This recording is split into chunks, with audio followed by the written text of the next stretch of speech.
Hi everyone, welcome and welcome back to my YouTube channel. मैं हूं अमीता और आज हम बनाएंगे इडली सांभर। तो चलिए देखते हैं। तो यहाँ पर मैं पहले मेजरमेंट बता देती हूँ। यहाँ पर मैंने 3 कटोरी चावल लिए थे। चावल रेगुलर वाले या इडली राइस जो भी आपके पास हो वो आप ले सकते हैं। तो 3 कटोरी चावल पर 1 कटोरी उड़द दाल ली है और 3 से 4 चम्मच पोहा लिया था और आधी चम्मच मेथी दाना। तो मैंने इन सबको ओवरनाइट सोकिंग कर दिया था और मॉर्निंग में ये कुछ इस तरह से हैं। तो इनको मैं अब पीस लूँगी मिक्सर में। तो यहाँ पर मैंने मिक्सर में ये ले लिया है और अब मैं पीस लूँगी इनको। तो चलिए इनको अब ग्राइंड कर लेते हैं। देखिए मैंने यहाँ पर इसका एक पेस्ट तैयार कर लिया है और पेस्ट को बहुत पतला नहीं करना है। जो चावल धुले चावल थे उनका ही पानी लेकर आप इसे पीस सकते हैं, थोड़ा थोड़ा सा पानी डालकर 1-1 चम्मच। तो यहाँ पर मैंने इस तरह से ये इसका बैटर तैयार कर रही हूँ। देखिए यदि ज़रूरत होगी तो हम बाद में पानी डालकर पतला कर सकते हैं, मगर पहले से पतला नहीं करना है। तो परफेक्ट अपन बैटर बनाएंगे तो फिर उससे बढ़िया इडली बनेगी। और इडली के इससे इडली, डोसे और उत्पम सभी बन जाएंगे बहुत ही अच्छे तरीके से। तो चलिए ये बस मेजरमेंट को ध्यान में रखना है। अब मैं जो दाल है उड़द की उसको पीस लेती हूँ। तो मैंने यहाँ पर दाल और जो मेथी के दाने गला कर रखे थे वो एक साथ पीस लिए हैं इस तरह से ये। तो इनको भी इसी के साथ मिक्स कर दूँगी।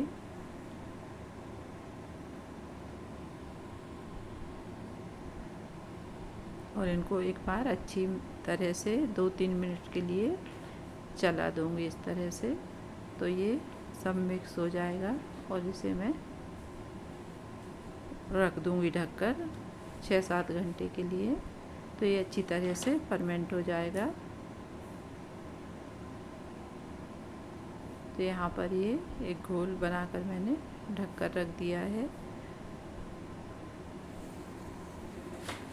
और अभी ये जो पोहा है इसको मैंने अलग से गलाया था और अलग से ही पीसा है। तो अब मैं इसको इसी के साथ मिक्स करके रख दूँगी।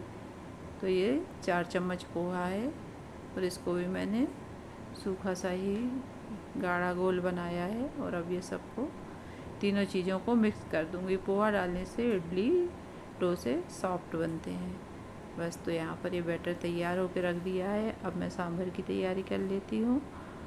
तो यहाँ पर मैंने कुकर चढ़ा दिया है और यहाँ पर जो सब्जियाँ चाहिए थी वो काट ली हैं। आप अपनी पसंद से जो भी सब्ज़ी डालना चाहें सांभर में वो इस तरह से चॉप करके रख लें। तो यहाँ पर मैंने कुकर चढ़ा दिया है, 1 टीस्पून इसमें ऑयल डाल दिया है और अब मैं इसमें ये सब्जियों को 5 मिनट के लिए भून लूँगी। तो यहाँ पर 2 खड़ी मिर्च को डाल दिया है चीरा लगाकर।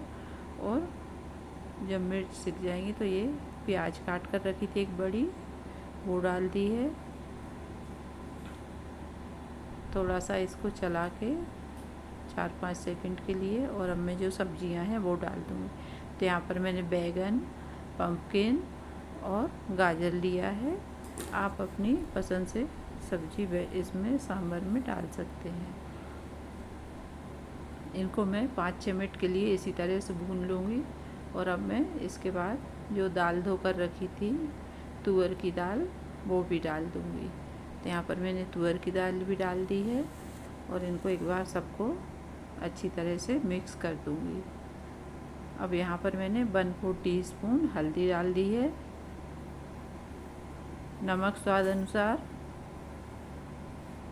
और हींग आदि 1/4 टीस्पून हींग डाल दी है। और इसमें मैं 3 कप पानी डाल दिया है और इनको सबको एक बार अच्छे से मिलाकर और कुकर बंद कर दूँगी।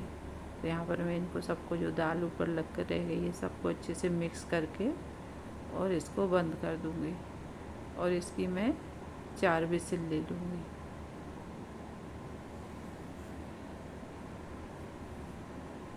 तो देखिए दाल कुछ इस तरह से घुल चुकी है। सब्ज़ी और दाल बहुत ही अच्छे तरीके से, हमको इसी तरह से चाहिए था, तो परफेक्ट घुल गई है। अब मैंने कढ़ाई रख दी है और इसमें 1 टेबल स्पून ऑयल डाल दिया है। ऑयल गरम होगा तो 1/4 टीस्पून मैंने इसमें राई डाली है। 8 से 10 करी लीफ डाली हैं। बारीक चॉप किया हुआ 1 बड़ा प्याज डाला है। और अब इनको सबको बहुत अच्छी तरह से भून लूँगी। तो यहाँ पर प्याज को मैंने भून लिया है, कुछ इस तरह से हो गई है। देखिए बहुत ज़्यादा भी इसको नहीं सेकना है। अब यहाँ पर मैंने 1/4 टीस्पून हल्दी डाल दी है, क्योंकि हल्दी हम पहले भी डाल चुके थे। 1/4 टीस्पून लाल मिर्च पाउडर, और इनको भी इसी मसाले के प्याज के साथ अच्छे से सेक लूँगी 2-3 सेकंड के लिए, इस तरह से चलाकर। तो यहाँ पर मैंने ये सेक लिए हैं। और अब मैं यहाँ पर टमाटर डाल दूँगी। तो यहाँ पर मैंने 3 टमाटर देसी वाले चॉप करके डाल दिए हैं। मैंने सब्जी के अनुसार इसमें सब मसाले और टमाटर डाल रही हूँ।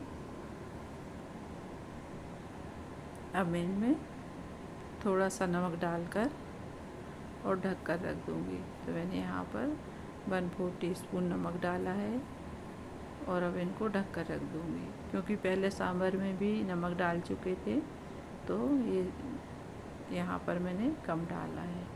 अब इधर मैं इडली पात्र को तैयार कर लूँगी। तो इसमें मैंने ऑयल ग्रीस कर दिया है इस तरह से। जब तक टमाटर पक रहे हैं तो साइड में जो काम है वो निपटा लेती हूँ। तो अभी देखते हैं टमाटर पक गए हैं या नहीं। तो टमाटर देखने में तो बहुत अच्छे दिख रहे हैं कि पक चुके हैं। अभी चला कर भी देख लेते हैं कि कैसे हैं। तो यहाँ पर बहुत अच्छी तरह से पक चुके हैं टमाटर, बहुत ही अच्छा कलर भी आ गया है। तो यहाँ पर आधी चम्मच मैंने आधी टीस्पून काश्मीरी लाल मिर्च भी डाल दी है। और अब इनको सबको एक बार अच्छे से चला देंगे। और कुछ रह गए हों तो इस तरह से आप चम्मच से उनको मैश कर सकते हैं। और अभी जो दाल बॉईल करके रखी थी, सब्जी और दाल, वो डाल दूँगी।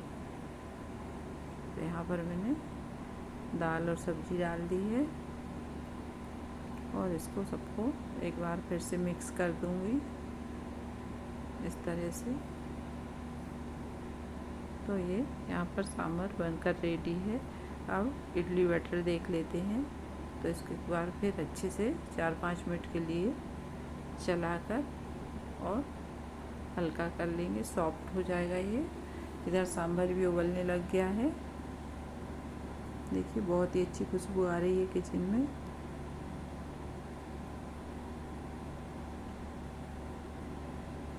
मैंने यहाँ पर इडली के सांचे में घोल डाल दिया है। पानी बॉईल हो रहा है, पहले से ही मैंने चढ़ा कर रखा था। तो चलिए अब इडली को मेकर में रख दे रहे हैं। तो इस तरह से मैंने इनको चढ़ा दिए और गैस को मीडियम हाई करके इनको 12 से 15 मिनट तक इसी तरह से इसकी लिड लगा देंगे और 15 मिनट तक कुक होने देंगे।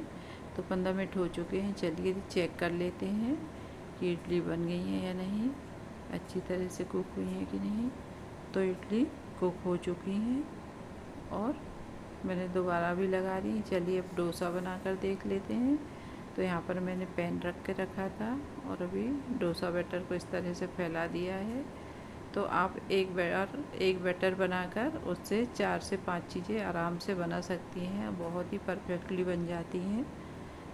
तो यहाँ पर मैंने डोसा भी डाल दिया है, उधर इडली बन रही है और सांभर बनकर तैयार हो चुका है।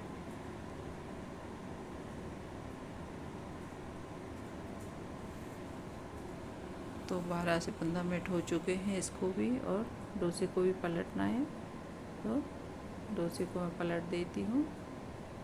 ये देखिए बहुत ही अच्छा क्रिस्पी क्रिस्पी बन गया है।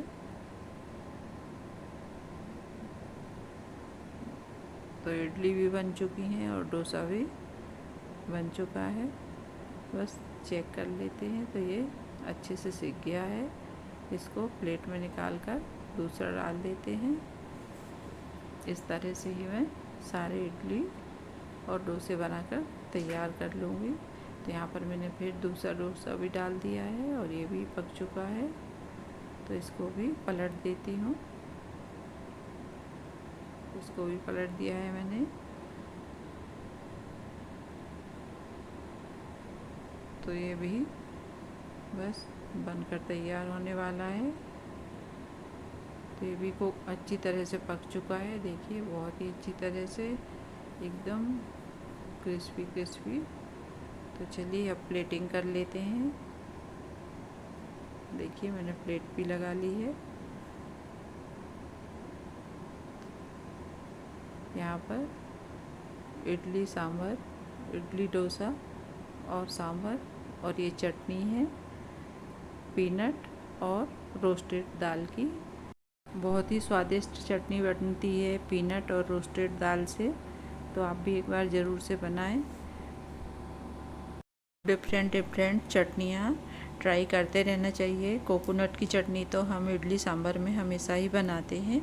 कभी चेंज कर सकते हैं पीनट और रोस्टेड दाल या टमाटर की चटनी, या फिर हम इसमें और भी चटनियाँ बनाकर इसका अलग अलग तरह से स्वाद ले सकते हैं। इडली सांभर तो सभी की फेवरेट डिश होती है, तो आप ज़रूर बनाएं। Thank you for watching Wonderla Amita. Please like, share and subscribe my YouTube channel.